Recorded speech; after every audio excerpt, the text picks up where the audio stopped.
In the last video, we looked at how to find prime factors using the factor tree method. In this video, we're going to use another method to find prime factors, and that is by division. And it's pretty similar to finding it by factor trees, but instead of just coming up with the factors out of our heads, we actually work them out by going through the division by the prime factors. What am I talking about? Well, the easiest way to see this method, just like the previous method, is to work through some examples.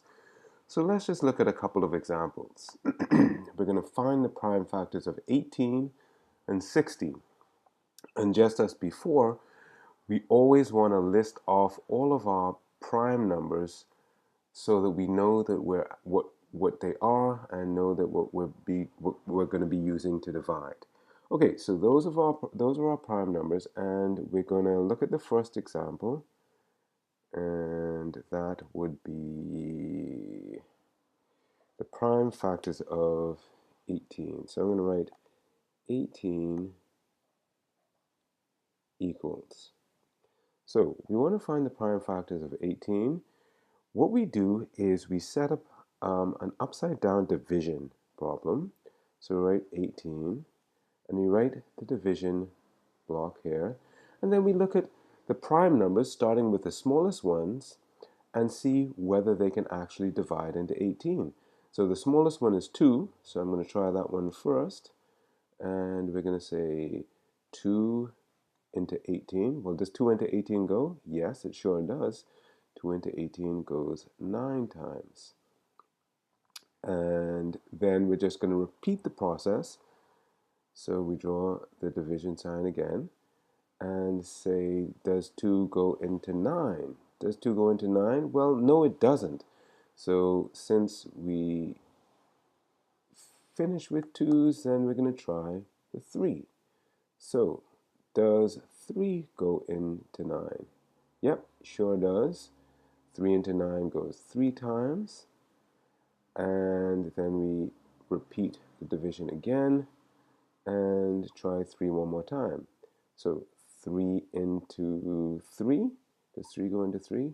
Yes, it does. 3 into 3 goes 1 time. And so once you get to 1, you know that the prime factors are finished. And what we have here are the prime factors of 18. So we can just say 18 is equal to 2 times 3 times 3, or if we want to write it using exponents, equals 2 times, and since we have 3 times 3, that's the same thing as 3 squared. Either way is fine. Good, so let's look at the second example, and that is 60. So say 60 equals, and we write our reverse division up here, 60. And again, we start with the smallest prime number, 2. Does 2 go into 60? 2 into 60? Sure does. 2 into 60 goes 30 times. And we do the division again. Does 2 go into 30? Yep, sure does. 2 into 30 goes 15 times. And we do the division again. Does 2 go into 15? Nope. So we go to the next prime number, which is 3. Does 3 go into 15? 3 into 15. Yes, 3 goes into 15 5 times. Draw the division once more. And say, does 3 go into 5? Well, does 3 go into 5? Nope. So we try the next one, and that is going to be 5. 5 into 5. Yes, 1. And remember, once we get to the 1, we know that the prime factors are finished, so that we know that we're just going to take all of these numbers here as the prime factors of 60.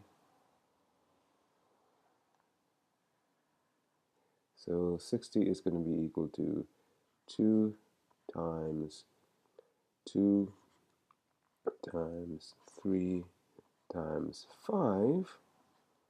Or if we want to use the exponent notation, 2 to the power of 2, or 2 squared, times 3 times 5.